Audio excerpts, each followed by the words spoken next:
Okay, so good morning. It's the day after Yom Kippur, and we're learning today about Circus. There's not a lot of time between Yom Kippur and Sukkos. We got 4 days to build a sukkah and arrange a lulav and esrog. That's a lot of work. You got to become an engineer, architect, contractor, botanist. Oh, what? Schach, yeah, you gotta chop down the trees and everything. I mean, it's quite a lot of work that we have to do. And let's learn this morning about what the Rabbi has to say, some Chassidus, about the festival of Sukkot, which is the next Jewish holiday. Specifically, we can learn today about the reason why it's called the holiday of Sukkot and not called the holiday of the Lulav. Why is it called the holiday of Sukkot and not called the holiday of the Lulav? Think about this a second. There's two very special mitzvahs of Sukkot. One is to eat in the sukkah for the duration of 8 days. And the other mitzvah is to bless the lulav and esrog, the 4 species, every single day of the holiday except on Shabbos. So we take the lulav, the etrog, the hadassah, the narava, the myrtle, and the willow. We put it together, we make a blessing. It's a biblical obligation. Why is it not called the holiday of lulav or etrog or 4 species? Why is it called the holiday of Sukkot? Why is this mitzvah better than the others? On the festival of Sukkot, says the Rabbi, we fulfill 2 mitzvahs, the mitzvah of the Sukkah and the mitzvah of the 4 species. Yet the name of the holiday is called the festival of Sukkot and not the festival of the 4 species. The reason is because there's a benefit and advantage to the mitzvah of this Sukkah which does not apply to the mitzvah of the 4 species. You see, the mitzvah of the Sukkah chronologically begins the moment that nightfall sets in on Sunday night, the first night of the holiday.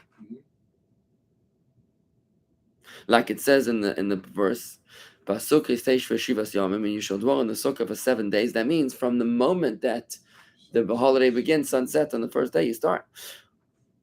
Conversely, the mitzvah of the 4 species you only do in the daytime. It starts 12 hours later, sunrise of the first day of the Yom Tov, when the sun rises. Now, what's interesting, we actually have an event at our home. We invite all of our members to attend the first night of Sukkot. The biblical obligation of eating in the Sukkah is actually on the very first night of the holiday. The biblical, the mitzvah, the biblical obligation is to actually eat in the first night. So it's the rabbinic. That's every night. In other words, if you don't eat anything for the next 6 days, it's okay. But on the first night, you have to eat in the Sukkah. That's what it means. But that's why we actually have an event at our home to be able to invite all the members of the community to experience the mitzvah of the Sukkah on the first night of Sukkah when it's biblically mandated. It's not the most convenient for us because we might want to do it on a Sunday or something, in the daytime, like in the afternoon, we used to do a lulav shake or something. But we figured that's the biblical mitzvah, so let's do it right then. And we invite the whole community to our house, all the members. It's a very, very nice way to do it. And we hope that people are going to join us for a cocktail dinner where not everybody's able to. It's actually a dinner. Not everybody can sit in the sukkah, but we invite everybody to participate, to walk into the sukkah, and to be able to experience the mitzvah, at least for a few minutes, for a bite inside of the sukkah, right? Now, another difference between the 2 mitzvahs. Good morning to you, Garrett in Polish, and David, and Corey, and have to stay strong.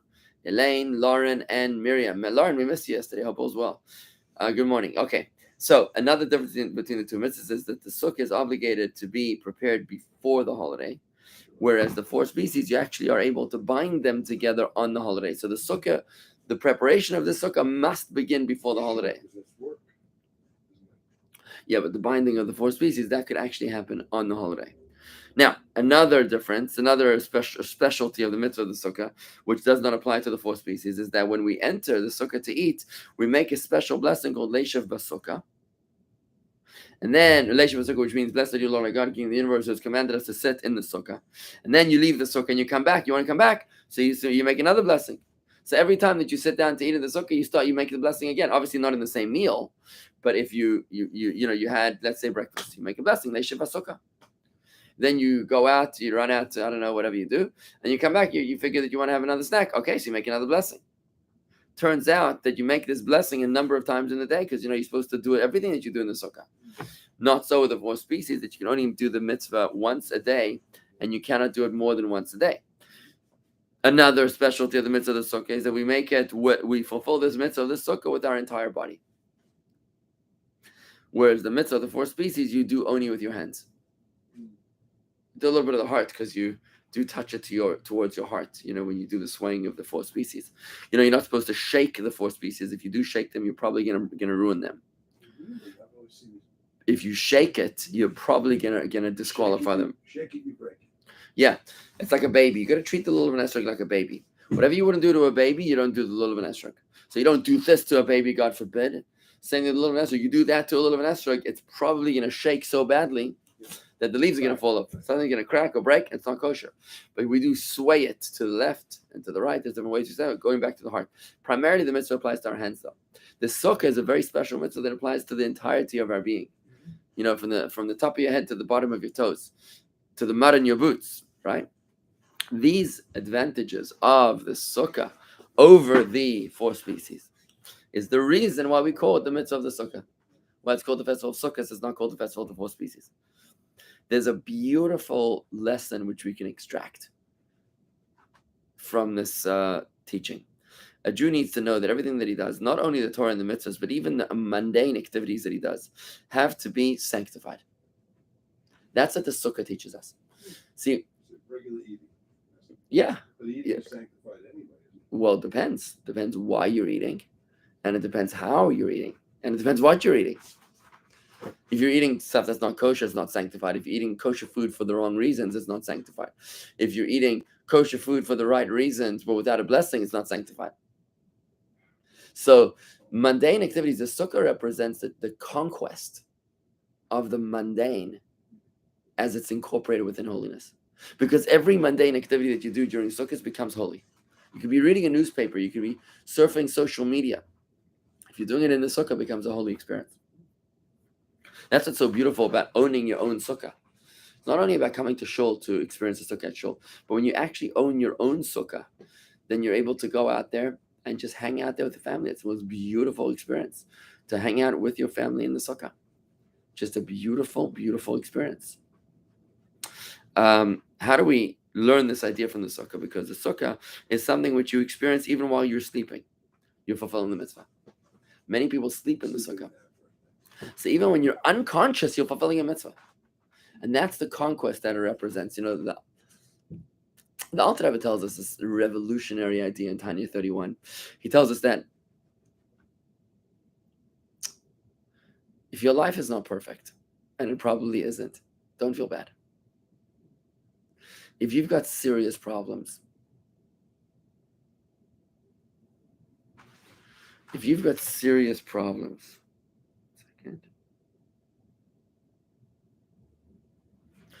like addictions, you're born with an addiction. Can you be born with an addiction or you develop an addiction? I don't know. Could be, yeah. If your mother had an addiction. Right. So it's such a kid. He's supposed to curse his life that his mother was on crack cocaine while he was in utero. The Alter Rebbe says, don't feel bad. Hashem knows what he's doing. He created you like that. And what he wants you to do is that by you rising above it, you're actually sanctifying that dysfunctional behavior. You're actually making it holy. And this is such a revolutionary idea from the Alter Rebbe. It's so empowering, it's so liberating, it's so encouraging to realize that if you're in a horrible relationship, it's where you're supposed to be. And when you shine a light onto that relationship, you actually make that relationship purposeful, holy. So instead of cursing your luck and hating your life, realize that's where Hashem wants you to be. And you need to sanctify that experience. That's what the Sukkah represents. It could be raining. It could be freezing cold. A Jew doesn't say, okay, no Sukkah tonight. No, we eat in the Sukkah. Whatever we do, we eat in the sukkah, even if it's nasty out there. I remember sitting in New York City, in Brooklyn. I mean, I was checking my ears if they were still attached. It was so freezing. Park Avenue Synagogue, they have a huge sukkah on the roof, a big community dinner, and it started raining. What's it called? Schach. Schach. Yeah. Started coming down on people who still stayed. They stayed in the sukkah. We all stayed and we ate. Beautiful. That's the experience. That's the sukkah experience. But it's not just about an idiosyncratic ritual. It's about a mindset of being able to bring holiness, to encompass within holiness all of our mundane activities. That's an amazing idea, which is the deeper reason why Sukkos is called Sukkos and not the Lulav and Esrog. Because of the conquest concept of incorporating mundane activities into holiness. This, from the mitzvah of Sukkah, we learn the teaching. And we draw the strength from the Sukkah to bind ourselves and all of our actions and all of our efforts, without any exception, with Hashem. When a Jew serves God in such a manner, he causes that the entirety of this world will become a home for Hashem. That is this beautiful idea that the Rebbe is teaching us today in the concept of the Sukkah. Should we learn another idea on Sukkot? Because it's so short time. I mean, tomorrow's Friday, right? Oh. It's unbelievable this week. Okay. Now, let's learn about the fact that there are 3 obligations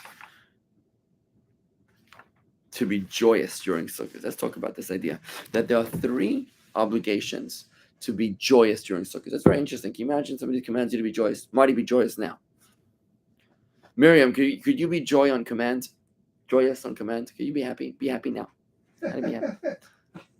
Actually, based on my sermon yesterday, Yes, that's how you do it. that's right. Was machst du? Right? I love it. I love Yiddish. It's great. Good. I was translating for the elements. Oh, good. Okay. All right. So all of the Jewish holidays. This is a new concept. I'm starting also again on Sukkot, but a slightly different angle on Sukkot. All the Jewish holidays of days of joy. But the greatest joy of all is the festival of Sukkot, which is actually called Zman Simchasenu, the time of our joy. It's the time of our joy. Now the reason, In Simchat Torah is joy. which is the conclusion of Sukkot. Now, if you've read my book, and if you have heard my teaching about the sequence of the Jewish holidays, I've taught this in V'yodaita Moskva about the sequence of the Jewish holidays, about the suffering of the summer, which is Tisha B'av, and the 17th of Tammuz, which erupts in the greater light of Yom Kippur, when we receive the second tablets, which then immediately is followed by the joy of Sukkot and the unbridled joy of Simchas Torah, because it's the joy that follows the darkness. It's the greater light that comes after darkness. Remember, no things bad come from heaven. There is only good and greater good, right? So that was a totally different and deep angle to the reason why bad things happen to good people.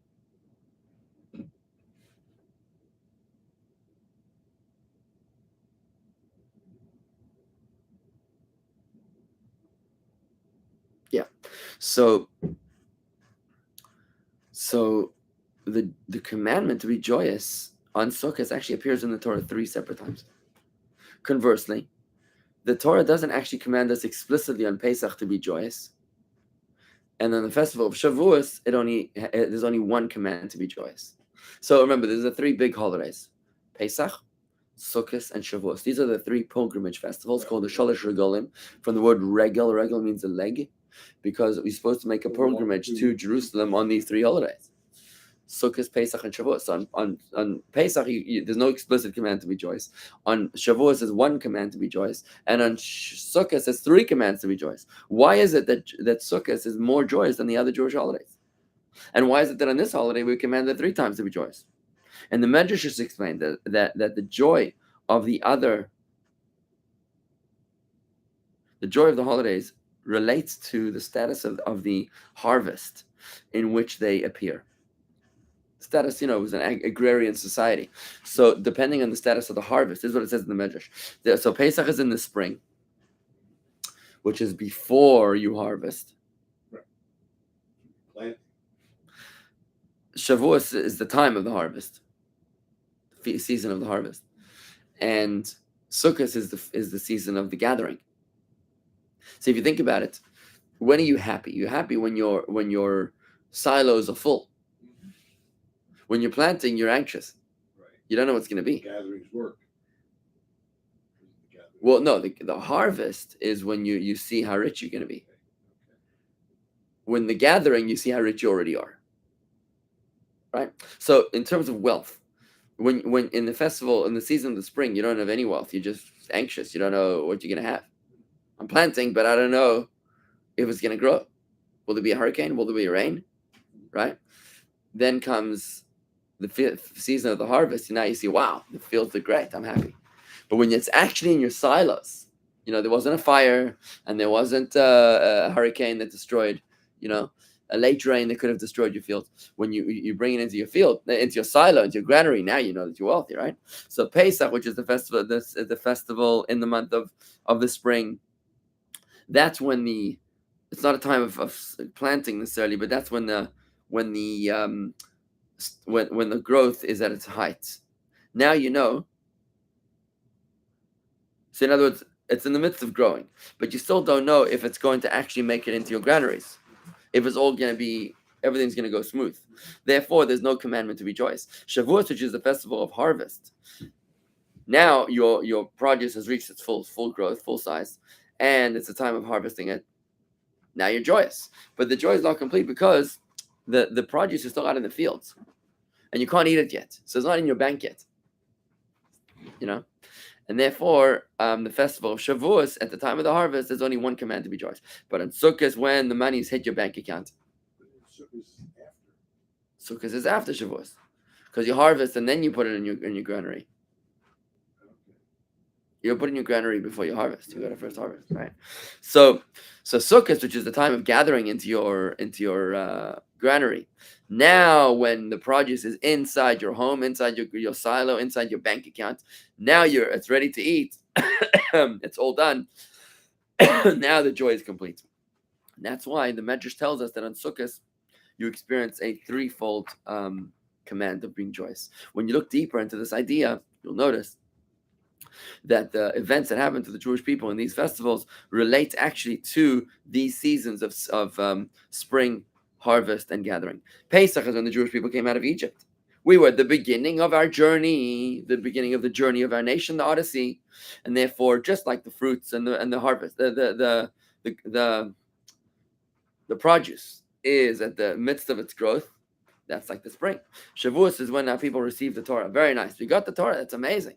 But on a practical level, we didn't fulfill it yet. So we had the Torah, but we didn't do it yet. It's like the produce which is ready, but it just wasn't actually brought into the house. Sukkot is when the Jewish people already fulfilled the Torah on a practical level. We're exhibiting tremendous faith. Circus is when the Jewish people were traveling through the desert for 40 years, and God was caring for all of our needs. And we went into the desert saying, God, we're in your hands.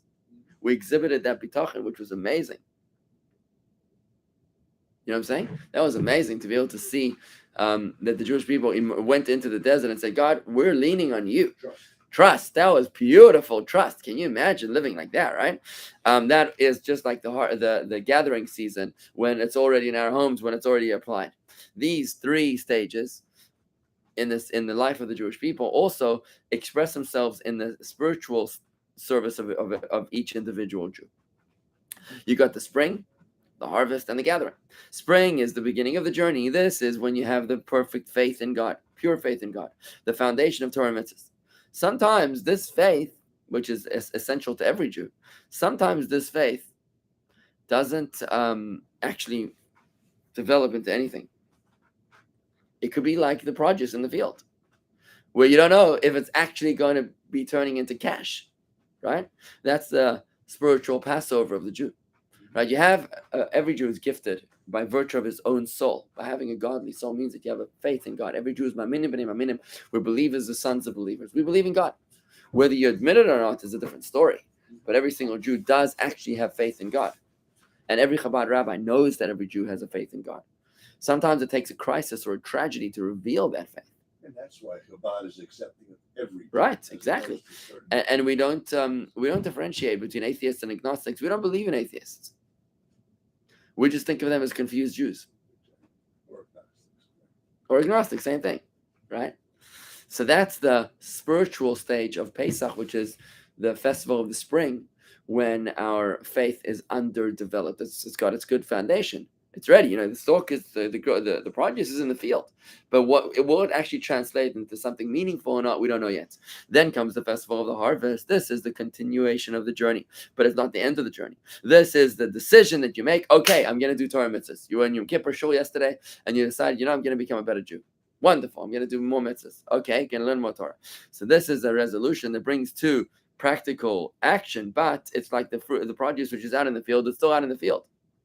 There is produce, but it's finished, it's grown, it's fully mature, but it's not yet been gathered. It's not been brought into the house. This is the festival of Shavuos on a spiritual plane within our own soul development. And finally comes the festival of the gathering, which is the desired result. This is the actual fulfillment of the mitzvahs, where the good resolution has actually manifest in actual Torah and mitzvahs, right? When all the people that decided yesterday to become better Jews are sitting around the table and they're studying Torah together, that's beautiful. And that is the status of the produce where it's already gathered, it's already in your bank account, you see the numbers, you feel great. Where the produce is already completed, it's ready to be eaten, it's ready to be consumed. This is the Sukkos within each Jew. And this is why the greatest joy of all is in the festival of Sukkot, because when you experience Pesach on a personal level, the beginning of your journey, it's not enough to be happy. You have faith, but that doesn't manifest yet. Comes Shavuos, and now we have one commandment in the Torah to be joyous. That you're moving in the right direction. You got your faith, and you've decided to apply it. Mazel tov. You're eating a cheesecake. You're eating a cheesecake, right? So now you have one commandment in the Torah to be joyous.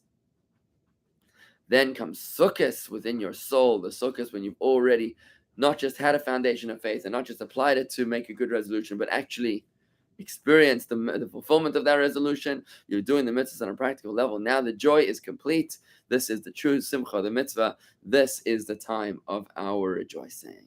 All right. Have to stay strong comments. Rabbi, I received the date palm branch and citron, but I didn't have the other parts that are usually on it. Is it still kosher to use it? Thank you. The answer is no. I'm curious to know where you would have received the palm branch and a citron without the myrtle and the willow. You got to get the myrtle and the willow as well.